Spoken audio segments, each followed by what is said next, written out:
चला तर मग या वर्षीचा सीझन संपायच्या अगोदर असा मसाले भात एकदा झालाच पाहिजे. तर त्यासाठी इथं मी 1.5 कप कोलम तांदूळ 2 पाण्यानी स्वच्छ असे धुवून घेतले. याच्यामध्ये भरपूर पाणी घालून 10 मिनिटासाठी मुरत ठेवायचे. आता इकडं कुकरमध्ये तेल गरम करून मोहरी, जिरं, तेजपान आणि काही खडे मसाले घातले. मसाले छान खमंग परतले, की याच्यामध्ये 2 मीडियम आकाराचे कांदे घालून कांदे हलके सॉफ्ट होईपर्यंत परतून घ्यायचे. इथं थोडं जिरं, खोबरं, आलं, लसूण, हिरव्या मिरच्या आणि थोडी कोथिंबीर घेतली.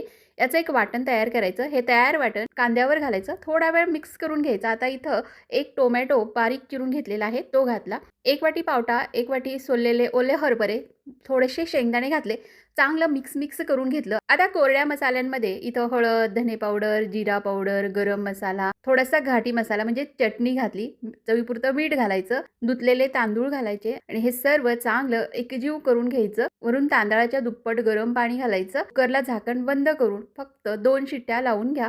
मस्त चमचमीत मसाले भात तयार झाला. नक्की ट्राय करून बघा. धन्यवाद.